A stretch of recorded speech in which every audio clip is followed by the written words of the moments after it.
Papi Mateo. Central Hotel vous présente son restaurant Le Vertigo avec terrasse et vue panoramique sur le centre-ville. Royal Beach Nosy Vertigo vous présente Viva événement.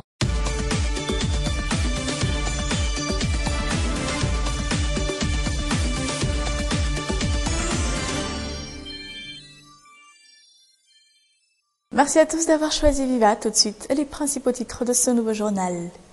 Un bateau venant de Monrovia veut accoster au port de Thomas, Monrovia, capitale du Libéria, le pays où règne le virus Ebola. Thomas n'en panique, les détails dans ce journal. 40 millions derrière pour quiconque aura retrouvé Owen, le jeune homme disparu depuis 2 mois. La famille de ce jeune diabétique déploie tous les moyens pour le retrouver. Presse, réseaux sociaux et même panneaux publicitaires. Fin des épreuves du baccalauréat et début des corrections des 65 000 copies. Les résultats seront pour ce 20 septembre. Nous en parlerons dans quelques instants. Et enfin, plusieurs dirigeants de parlement choqués par l'exécution barbare du journaliste américain James Foley et mobilisés contre l'organisation de l'État islamique.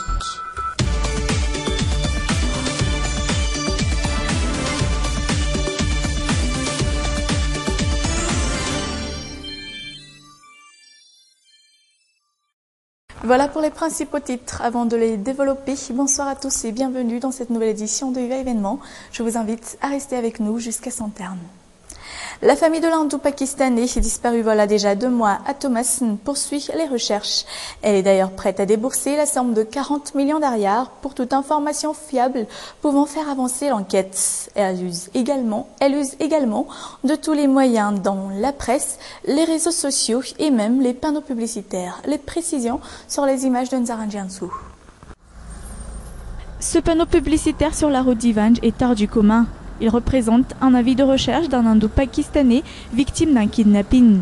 On peut voir sur ce panneau, entre autres, l'inscription « Prime de 40 millions d'ariars ». Une somme colossale faite pour attirer tous les regards. Et pourtant, beaucoup n'ont même pas remarqué l'existence de ce panneau. Je ne suis pas au courant. D'ailleurs, je ne remarque ce panneau que maintenant. Moi non plus, je ne savais rien de tout ça avant que mon ami ne me l'a fait remarquer il y a à peine quelques minutes. Ce panneau concerne un jeune Indo-Pakistanais disparu depuis juin dernier à Thomas. Sa famille est prête à débourser la somme de 40 millions d'ariars pour le retrouver. Une somme colossale qui n'intéresse pas les habitués d'Ivanj et ses environs. Je n'ose pas en parler, c'est tout. Ça ne m'intéresse pas. Il est vrai que l'argent est important, mais ça ne m'intéresse pas pour autant. Les moyens déployés par la famille d'Owen sont-ils donc inefficaces? La réponse est oui apparemment. La plupart des gens pensent que peu nombreux sont ceux qui oseraient en parler par peur d'être impliqués là où ils ne le devraient pas. C'est une affaire plus compliquée qu'elle ne paraisse. Courir le risque pourrait nous impliquer là où il ne le faut pas.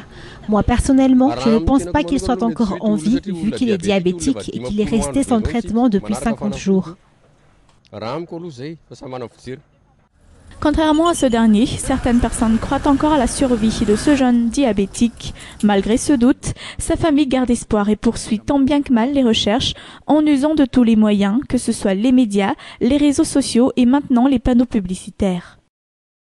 Et sur une toute autre forme d'actualité, comme je vous le disais en titre, fin des épreuves et début du suspense aujourd'hui pour les candidats au baccalauréat. Mais la correction des copies du baccalauréat technique dans les épreuves eurent lieu une semaine avant celle du baccalauréat général débute déjà à un catch. À détail dans ce reportage d'Anassou et Yves Janel. 151 enseignants sont cloîtrés dans ce bâtiment pour la correction des copies du baccalauréat technique.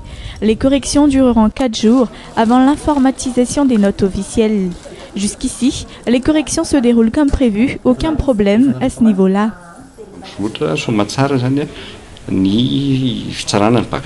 Les corrections des copies du bac technique sont en bonne voie et se déroulent comme prévu.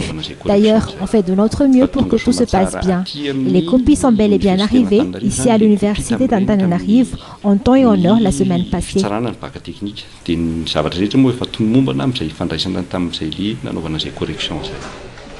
D'un autre côté, les corrections débuteront ce lundi pour le baccalauréat général. Cela concerne 60 000 copies. Les corrections seront clôturées au plus tard le 3 septembre si les résultats officiels sont prévus pour le 20 septembre prochain. 65 900 candidats qui un petit tonti. Nous avons 65 900 candidats cette année. 100 ordinateurs sont opérationnels. Des ordinateurs qui facilitent les corrections et qui permettent de gagner du temps. En attendant, les candidats non inscrits pour l'oral aux épreuves physiques et sportives prennent du recul. Aux oubliettes les cahiers, c'est le moment de penser aux vacances. Et dans l'actualité, il y a également ce bateau venant de Monrovia qui veut accoster au port de Thomasin. La panique est de toute évidence au rendez-vous par rapport au virus Ebola, car Monrovia, que le navire a accosté tout récemment, est la capitale du Libéria, le pays où l'épidémie de fièvre hémorragique a fait le plus de ravages. D'ailleurs, 2 quartiers de Monrovia ont été mis en quarantaine pas plus tard qu'hier soir, toujours en raison d'Ebola. Dans ce même contexte, nous allons quitter le port de Thomasin pour celui de Majinga, où les contrôles sanitaires n'ont jamais été autant amplifiés. Ebola sème donc la panique partout, dans presque toutes les entrées portuaires du pays. La vigilance extrême est au rendez-vous. Direction la région Bweni, dans ce reportage de notre confrère de Viva Majinga. Les habitants de Majinga craignent le virus Ebola. Ils proposent un maximum de vigilance au port et à l'aéroport. Nous sommes un pays pauvre, nous sommes fragiles et il y a de quoi avoir peur. L'État doit réagir. Des contrôles sanitaires stricts devraient être mis en place dans les ports et les aéroports. Au vu des nombreuses craintes concernant Ebola, les contrôles sanitaires ont effectivement été renforcés au port de Majinga.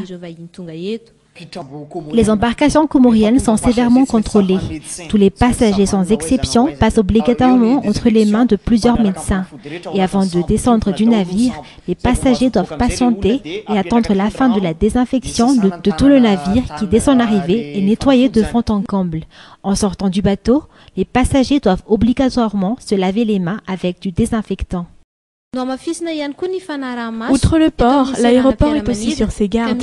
Une salle d'analyse et d'inspection des cas suspects a même été aménagée. Les médecins de leur côté sont prêts à faire face au virus. Les passagers, une fois descendus de l'avion, suivent obligatoirement un processus de visite médicale. Cette visite concerne tout le monde sans aucune exception. Les passeports sont minutieusement contrôlés pour certifier d'où ils proviennent. Au pire, si un vrai cas se pointe, nous sommes médecins, nous sommes toujours prêts à soigner les patients.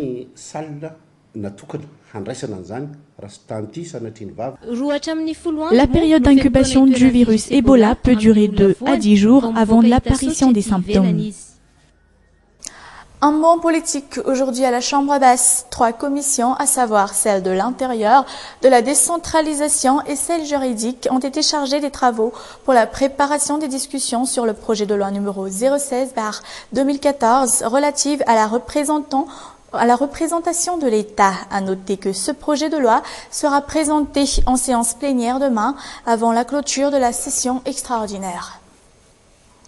Culture, Madagascar est un pays rempli de talentueux artistes dans tous les domaines, et notamment celui de la musique. Des Malgaches font l'honneur du pays dans les 4 coins du monde. Parmi eux, Sylvain Marc, un musicien de renom. Sylvain Marc et ses 40 ans voués à la musique. C'est un reportage mélodieux signé Anassou Ijanel. C'est une répétition hors du commun pour le groupe Olombeloriki, car une célébrité mondiale s'invite dans l'équipe, un as de la guitare basse.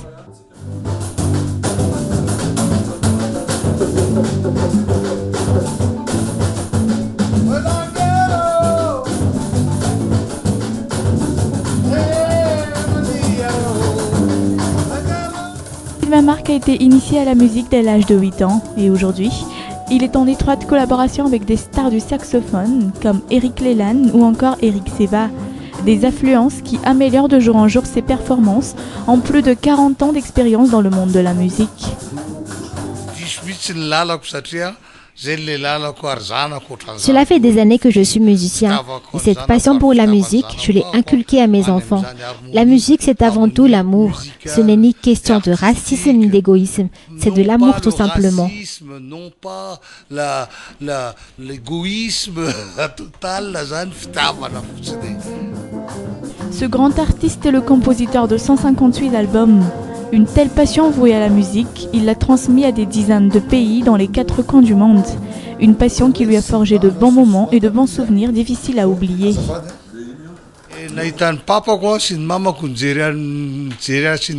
Mes parents, tout comme mes amis et toute ma famille, sont extrêmement fiers de moi, ce qui a de plus en plus renforcé mon amour pour la musique depuis 1960.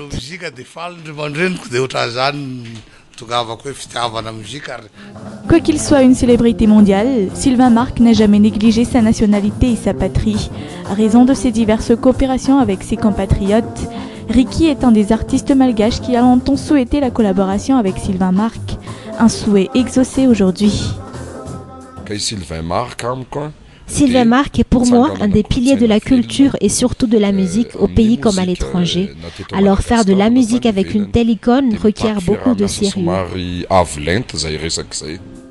Sylvain Marc, Ricky, ces icônes de la musique font l'honneur et la fierté du pays. Ces deux musiciens sont du même avis, la musique requiert avant tout passion, amour et dévouement.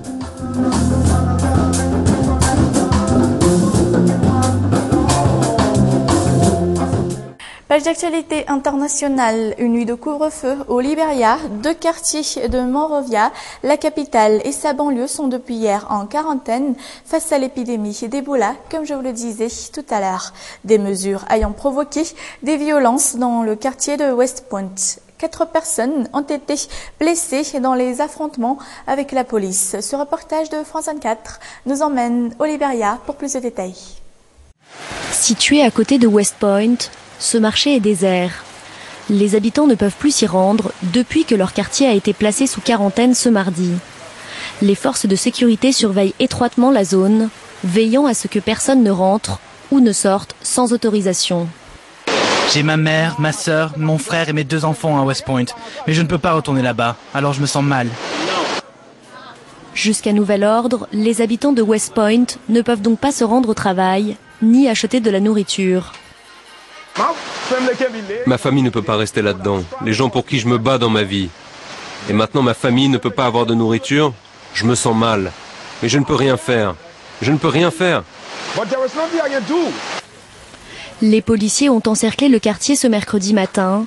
Rapidement, des heurts ont éclaté entre les habitants et les forces de l'ordre. 4 personnes ont été blessées avant d'être évacuées. Le calme est revenu en début d'après-midi. Cette mesure intervient après le pillage d'un centre d'isolement le week-end dernier qui a augmenté le risque de nouvelles contaminations. Pour lutter contre l'épidémie, un couvre-feu général a également été décrété.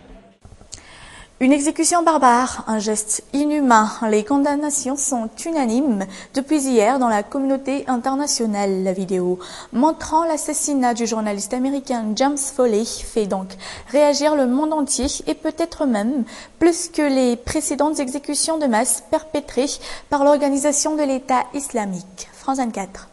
Plongée dans la douleur, la mère du journaliste tombe dans les bras de ses amis. La nouvelle de l'assassinat de James Foley a été vivement ressentie dans le monde entier.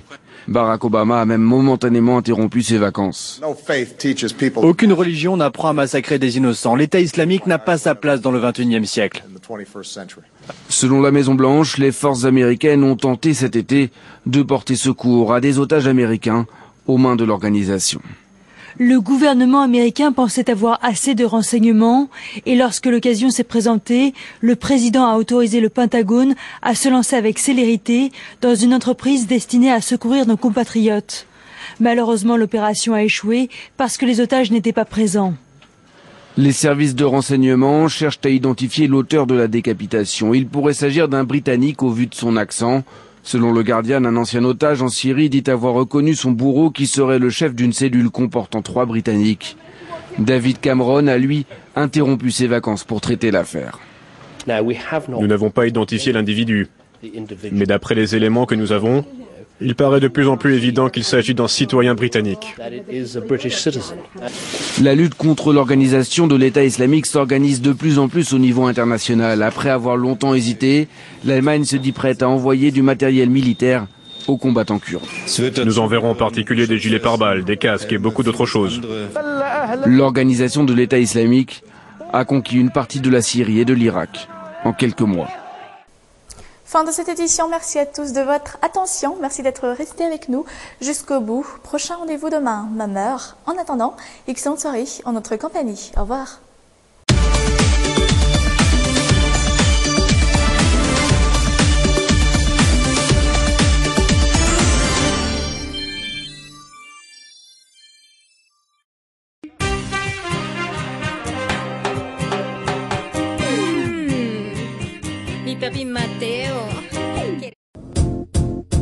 Central Hôtel vous présente son restaurant Le Vertigo avec terrasse et vue panoramique sur le centre-ville. Royal Beach Nosy Be, Vertigo, vous en présentez Viva événement.